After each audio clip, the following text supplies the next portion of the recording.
Morning DR class and tutor. Well, today we're going to see how to integrate Web 2.0 tools to a foreign language class.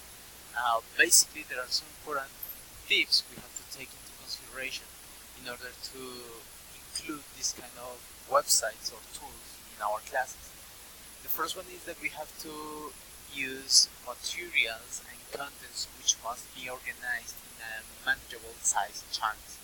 We have to teach our students that they have to organize the contents they have in order to understand better the topics, in order to manage the amount of vocabulary they are going to see in different lessons.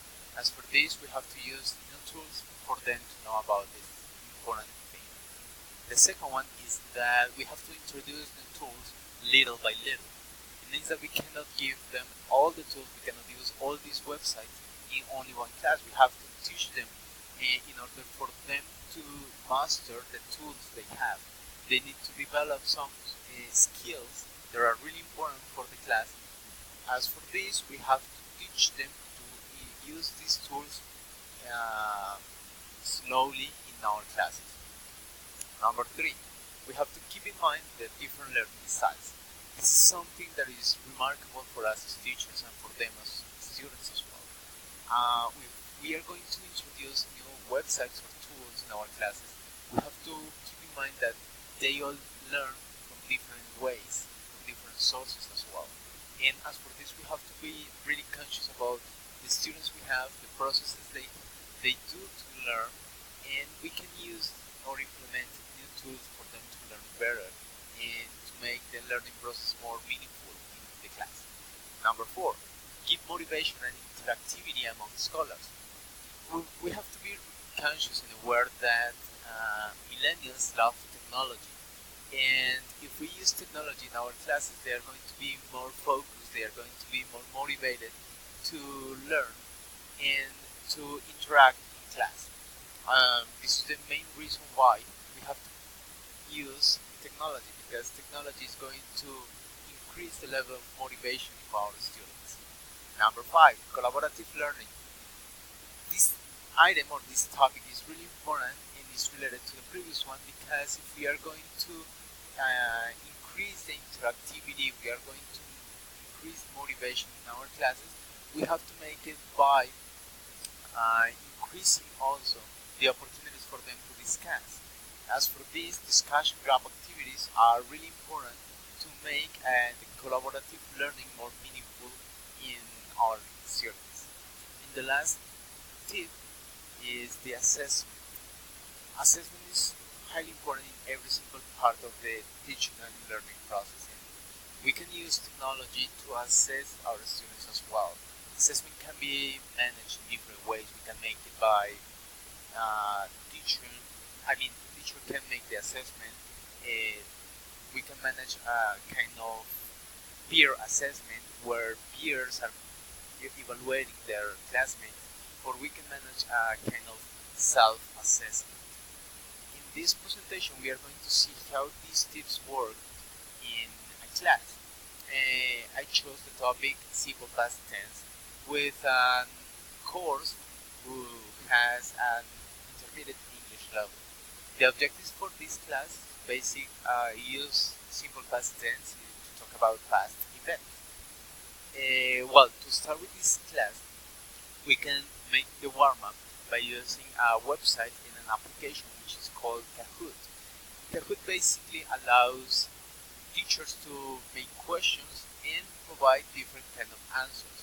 It is a multiple choice, let's say, quiz, which can be used to activate students' vocabulary or knowledge about a specific topic. Remember that the topic we are going to be covering is the simple past tense.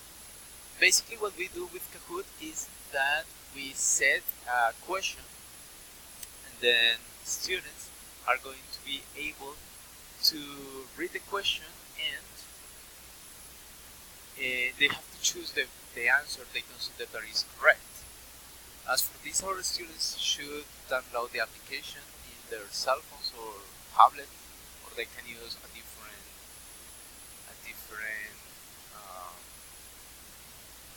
device, let's say, via desktop or something like that. Basically, this is the layout of Kahoot. It's going to provide you a PIN number, which must be entered. I'm going to type it right here.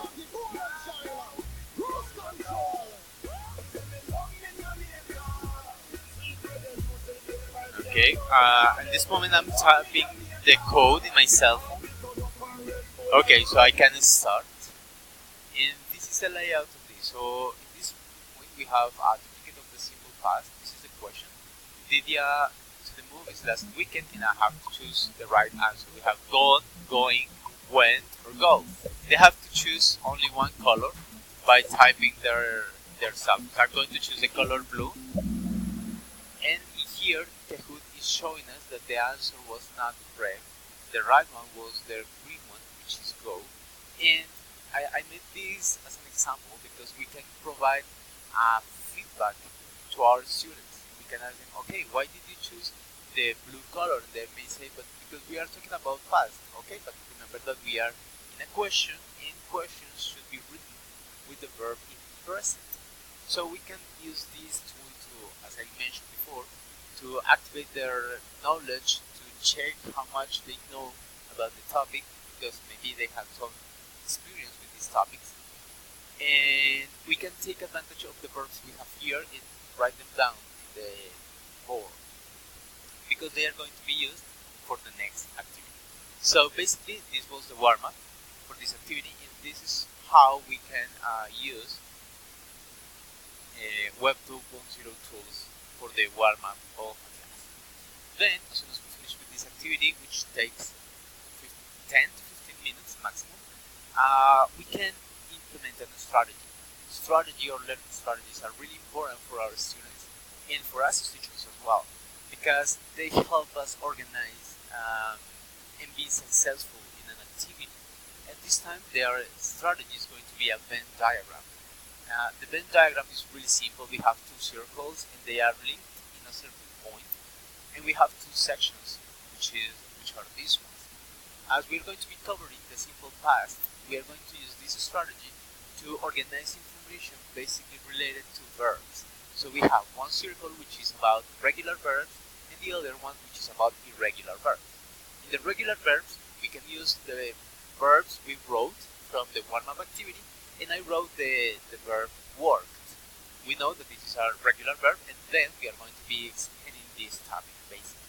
But this point is only just to make or to have clear differences between regular and irregular verbs.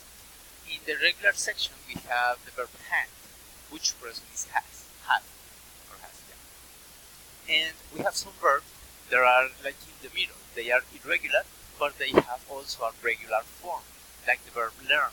We can use learn in present, learned in past, or learned in past with the regular or irregular form. So we can use these kind of strategies to teach our students how to organize information for them to remember the vocabulary in an easier way. To follow this strategy, we can use a different website, which is this one, glyph.com. In this one, we can create a Venn diagram. It's really simple. We just click in create a Venn diagram. We just choose the shapes we need. We are going to see them right here in our left side. So we just click on the circle to be, and we make the circle right here. And then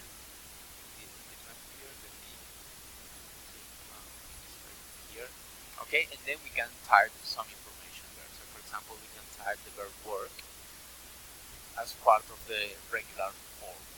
So what we can do to use this strategy is that we can, as soon as we finish with the warm-up, we can tell our students, okay, so with the verbs we have in the board, we are going to create a Venn diagram. We can explain them how the Venn diagram works, and then they are going to make it by themselves. As soon as they have finished with the activity, we can share the information, we can compare the information they have in order to provide feedback for us to have exactly this information and be sure that they are separating the verbs in a correct way. After we have finished with the strategy, this is the layout of glyphs.com. We can go to a listening activity. This listening activity could be used for our students to understand and to see how the verbs are used in real contexts. In this part of the activity, we are going to be using a different tool, which is a Web 2.0 tool as well, and it is called EducaPlay. EducaPlay is really simple, it's a really nice website we can use, and it is developed in order to provide teachers tools for them to create different activities. In this case, I'm using a quiz, a video quiz. So basically, I already did the video quiz about the past tense, and we are going to click here in start. It is really simple and it is really nice because, as you can see in the picture in the screen, this is a small video where Victoria is explaining us different things about her life. Basically, she's going to talk about the last weekend, and she's going to provide us some information about what she did in the last weekend. As for this, she's going to be using verbs in past, some verbs in present as well, depending on what she is going to say. And as you can see in this part, we have numbers from 1 to number 5. Each one belongs to a question. For example, now the video arrives to the number 1, which is in the 30th second, and we have the question: how many classes did she have? According to what the students listen to, they have to choose the right answer. I'm going to be choosing the option that has number 3, and I'm going to click in answer. As we can see here, the website allows or provides feedback, and it says that the question was correctly answered. So we have basically we have feedback for them to know what they did. If the answer is not well answered, the website is going to show us that it's not correct, and it's going to give us another opportunity to answer or to develop the activity. In this part, we have the score, and it is really nice because we can create a sort of competition among the students because they are going to see how well they did during this activity. In this part, we are seeing it's like a timer, and it is showing us the amount of time we are spending by doing the activity. We can click here in the next part to continue with the video and to go to the next question. This is a really amazing tool. With this tool, we are practicing the listening skill. They have to read, they have to understand, they have to analyze grammar in real context. As we can see, we haven't taught any grammar, not directly, but we are giving them like chunks of grammar. This question is, what did she do after classes? I'm going to do something. I'm going to choose one of the answers that I think that are not correct, which is this one. Click on answer, because it says no, it is a wrong answer. So what we can do is that we can say, okay, we are going to go to the next, but maybe later we can listen to the video again and we can check what happened with the answer. Well, once we have finished with the listening activity, we can teach our students. We can select one of the answers, we can write it down in the board, and then we can explain or we can elicit the information for teaching the grammar in an inductive way, which is, in my personal opinion, the most important part of the class and the best way for make our students conscious about the grammar structures, about the grammar uses of a certain topic. Once we have finished with the listening activity and we have taught the grammar topic of the class, we can make at the end of the class a kind of assessment. So the assessment, well, remember that we have been done assessment from the very beginning because with the Kahoot we did a teacher assessment. The teacher was providing some clues about the answers that the students gave at the beginning of the class. Then with the listening part, we had a kind of assessment as well because the website we used provided or corrected the answers that our students chose. So it is an evaluation part as well. In this part, the assessment is going to be kind of different because it is a quiz. We have this website which is English Club, and this is a past simple quiz. Basically, our students